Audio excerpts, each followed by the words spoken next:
विज्ञान और हम में आप सबका स्वागत है। आज इस क्लास में हम प्लांट टिश्यू को कवर करेंगे कि पौधों में किस तरह के ऊतकें पाई जाती है, उसके बारे में हम देखेंगे। जैसे कि अन्य जीवों की तरह पौधों में भी समान उत्पत्ति एवं समान रचना रखने वाली कोशिकाओं का एक समूह बनाकर एक निश्चित कार्य का संपादन करती है। ऐसे समूह को क्या कहते हैं? पादप ऊतक कहते हैं। हमने पिछले कक्षा में जाना कि एक विशेष प्रकार की कोशिकाओं के समूह को क्या कहते हैं? ऊतक कहते हैं। तो उसी तरह से जंतुओं के भांति ही पौधों में भी एक विशेष प्रकार की कोशिकाएं संगठित होकर विशेष कार्य को संपादित करती है और इस समूह को क्या कहते हैं? ऊतक कहते हैं। तो पादप ऊतकों का वर्गीकरण उनकी कोशिकाओं की विभाजन क्षमता के आधार पर किया गया है। पादप ऊतक दो प्रकार की होती है, एक है विभुजकी ऊतक मेरिस्टेमेटिक टिश्यू और एक अस्थायी ऊतक परमानेंट टिश्यू।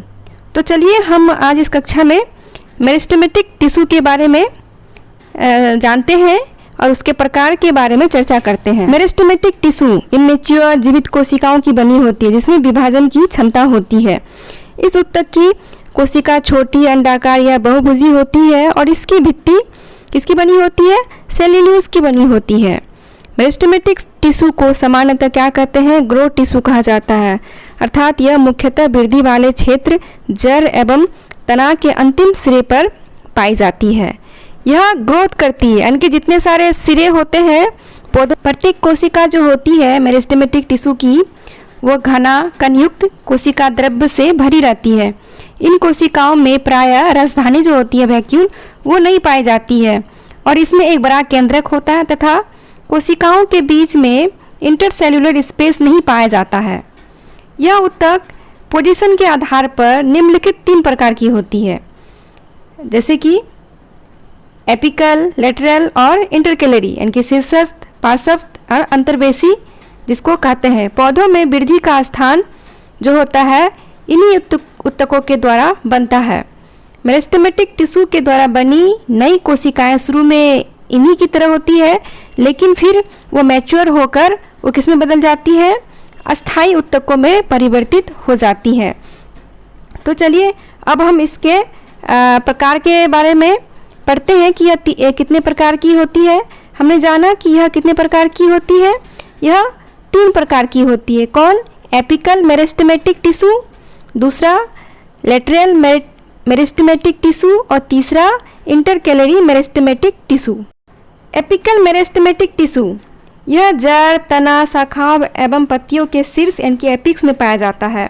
इसमें होने वाली वृद्धि को क्या कहते हैं? प्राइमरी ग्रोथ कहते हैं। और इसमें कोशिका जो होती है वो विभाजित एवं विभेदित होकर क्या करती है? अस्थायी ऊतक बनाती है। मतलब जितने सारे जड़ होती है, तना का जो शीर्ष भाग होता है, शाखाओं का शीर्ष भाग होता है और पत्तियों का जो शीर्ष एपिक जिसको कहा जाता है, उन सभी जगहों पे इस तरह की कोशिकाएं पाई जाती हैं और यह प्राइमरी ग्रोथ करती है और यह फिर बाद में क्या बन जाती है? अस्थायी ऊतक में परिवर्तित हो जाती है। दूसरी है इंटरकेलरी मेरिस्टेमेटिक टिश्यू।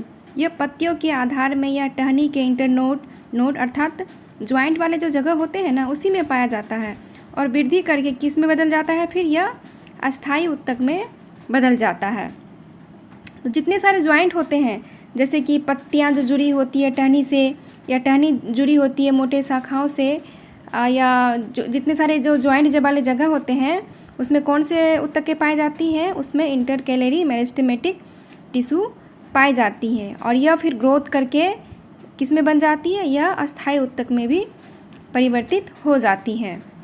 और हमारा अब तीसरा है लेटरल मेरिस्टेमेटिक टिश्यू। जड़ तथा तने के पार्श्व भाग में यह होता है और यह क्या करता है? सेकेंडरी ग्रोथ करता है और इससे क्या बनता है? संवहन ऊतक बनता है। प्रति वर्ष नए नए संवहन ऊतक बनते हैं जो भोजन संवहन का कार्य करते हैं एवं संवहन ऊतकों के कारण ही क्या होता है? तना की जो होती है वो चौड़ाई में वृद्धि होती है। संवहन ऊतक में अव्यवस्थित कैम्बियम एवं वृक्ष की छाल के नीचे का कैम्बियम जो होता है वो इसका उदाहरण है।